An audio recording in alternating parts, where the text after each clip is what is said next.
The US has renewed efforts to resolve the Gulf diplomatic crisis, but without high hopes of anything approaching a breakthrough. The US Secretary of State Rex Tillerson is in Saudi Arabia for talks aimed at ending the blockade of Qatar. Now, he's met the Saudi King Salman.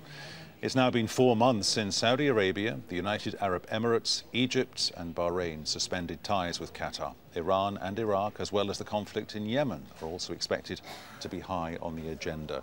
Omar Ashour is a senior lecturer in Middle East politics and security studies at the University of Exeter, having just moved to Doha. Now, he's obviously going to have a central message of let's deflate this. What kind of reception will that message get?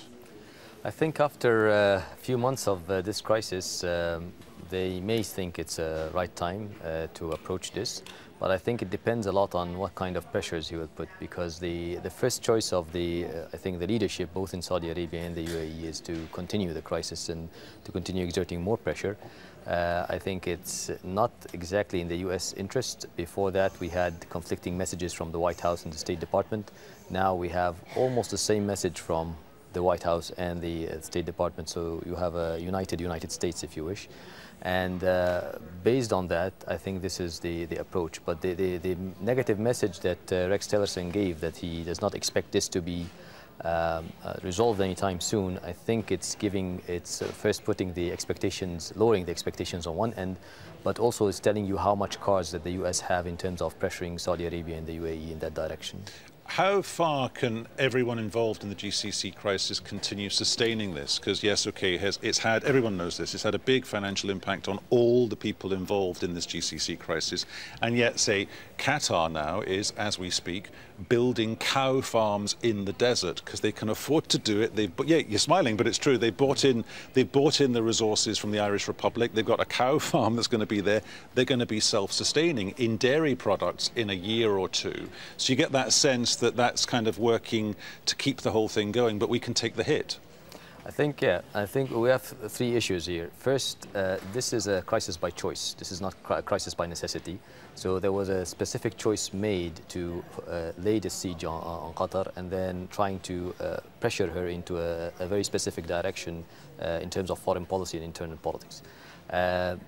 That was met by significant resistance, but also in many ways it is liberating Qatar in many ways, in terms of self-sufficiency, in terms of finding alternative routes for transport, in terms of more or less an independence from the region, specifically from Saudi Arabia, because by the imperatives of geography it was dependent on, to a certain degree, on that country.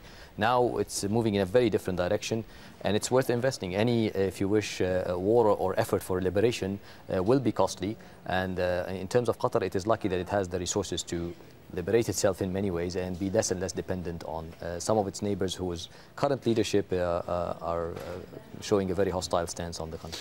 Donald Trump, the US president, has kicked the whole Iran nuclear deal story down the line, 60 days to Congress. They've got to decide whether to pull the plug on their involvement in the so-called 1+6 deal.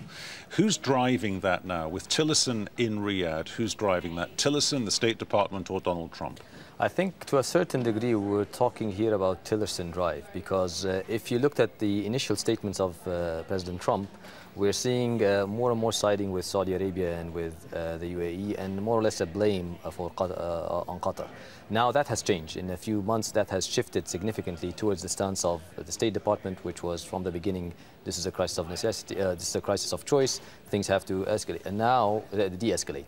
And now you're seeing almost a blame laid that Saudi Arabia and the UAE and the two other countries are unwilling to compromise, unwilling to negotiate, but Qatar is willing to negotiate. And that message was quite a strong one in terms of where things are heading. However, as I said, the cards of the US are limited. The US needs UAE and Saudi cooperation in terms of counterterrorism. They are strategic allies in the region against Iran. The Trump administration seems to have Iran on target at the moment and escalating with it. So their ideal situation is to form a united Gulf under an American Trump administration approach vis-à-vis Iran. that if that is not possible, I don't think they will lose one partner for another partner. So they will maintain all their allies, even if these allies are in conflict or in crisis, or part of them are laying siege on one important critical ally for the US. Okay, Omar, interesting times. We'll leave it there. Thank you.